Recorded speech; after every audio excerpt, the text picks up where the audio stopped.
War and Peace, Book 11, Chapter 2. By Ernst Patinama. The forces of a dozen European nations burst into Russia. The Russian army and people avoided a collision till Smolensk was reached, and again from Smolensk to Borodino.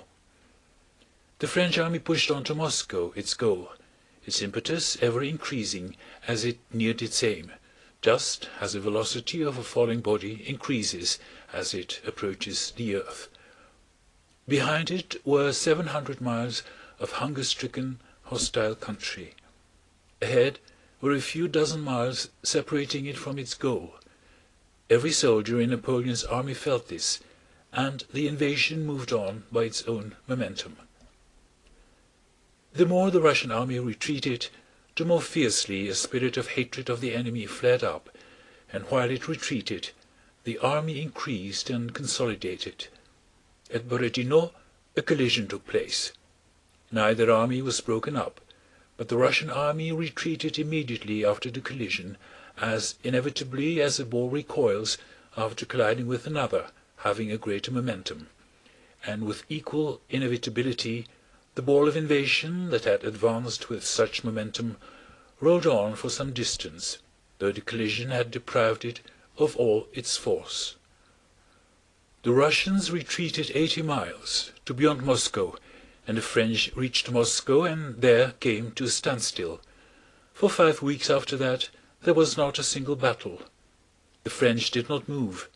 As a bleeding, mortally wounded animal licks its wounds, they remained inert in Moscow for 5 weeks, and then suddenly, with no fresh reason, fled back.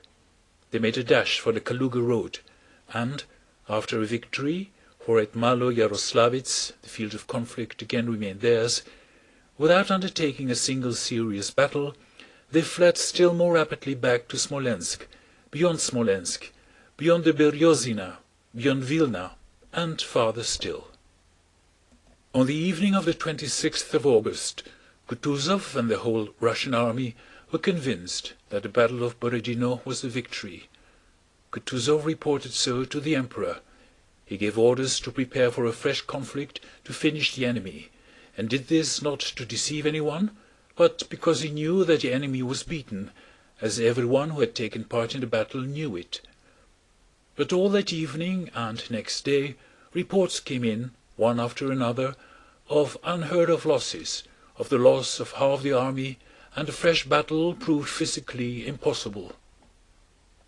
It was impossible to give battle before information had been collected, the wounded gathered in, the supplies of ammunition replenished, the slain reckoned up, new officers appointed to replace those who had been killed, and before the men had had food and sleep. And meanwhile, the very next morning after the battle, the French army advanced of itself upon the Russians, carried forward by the force of its own momentum, now seemingly increased in inverse proportion to the square of the distance from its aim. Kutuzov's wish was to attack next day, and the whole army desired to do so. But to make an attack, the wish to do so is not sufficient. There must also be a possibility of doing it, and that possibility did not exist. It was impossible not to retreat a day's march, and then, in the same way, it was impossible not to retreat another, and a third day's march, and at last, on the 1st of September, when the army drew near Moscow, despite the strength of the feeling that had arisen in all ranks, the force of circumstances compelled it to retire beyond Moscow, and the troops retired one more last day's march and abandoned Moscow to the enemy.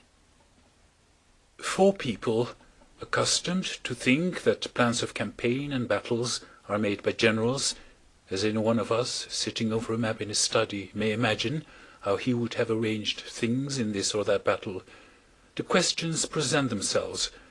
Why did Kutuzov during the retreat not do this or that? Why did he not take up a position before reaching Filí? Why did he not retire at once by the Kaluga road, abandoning Moscow? And so on. People accustomed to think in that way forget, or do not know, the inevitable conditions which always limit the activities of any commander-in-chief.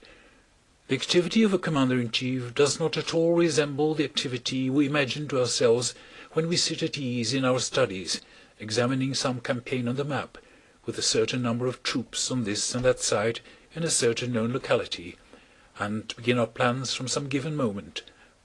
A commander-in-chief is never dealing with the beginning of any event, the position from which we always contemplate it. The commander-in-chief is always in the midst of a series of shifting events, and so he never can, at any moment, consider the whole import of an event that is occurring. Moment by moment the event is imperceptibly shaping itself, and at every moment of this continuous uninterrupted shaping of events the commander-in-chief is in the midst of a most complex play of intrigues, worries, contingencies, authorities, projects, counsels, threats, and deceptions, and is continually obliged to reply to innumerable questions addressed to him, which constantly conflict with one another. Learned military authorities quite seriously tell us that Kutúzov should have moved his army to the Kaluga road long before reaching Filí, and that somebody actually submitted such a proposal to him. But the commander-in-chief, especially at a difficult moment, has always before him not one proposal but dozens simultaneously, and all these proposals, based on strategics and tactics, contradict each other. A commander-in-chief's business, it would seem, is simply to choose one of these projects, but even that he cannot do. Events and time do not wait. For instance, on the 28th it is suggested to him to cross to the Kaluga road, but just then an adjutant gallops up from Miloradovich, asking whether he is to engage the French or retire. An order must be given him at once, that instant, and the order to retreat carries us past the turn to the Kaluga road.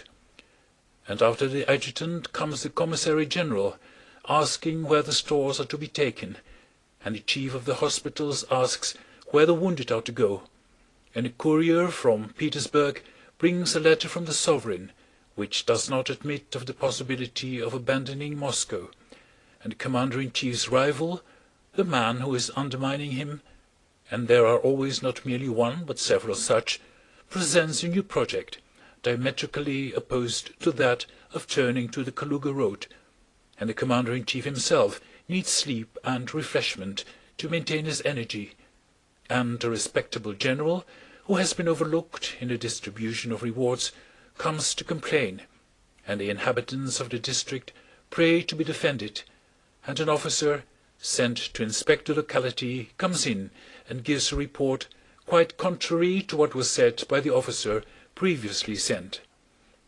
And a spy, a prisoner, and a general who has been on reconnaissance all describe the position of the enemy's army differently. People, accustomed to misunderstand or to forget these inevitable conditions of a commander-in-chief's actions, describe to us, for instance, the position of the army at Filí, and assume that the commander-in-chief could, on the 1st of September, quite freely decide whether to abandon Moscow or defend it, whereas with a Russian army less than 4 miles from Moscow no such question existed. When had that question been settled? At Drissa and at Smolensk, and most palpably of all on the 24th of August at Shevardino, and on the 26th at Borodino, and each day and hour and minute of the retreat from Borodino to Filí. End of chapter 2. Recording by Ernst Patinama, Amsterdam, the Netherlands. This recording is in the public domain.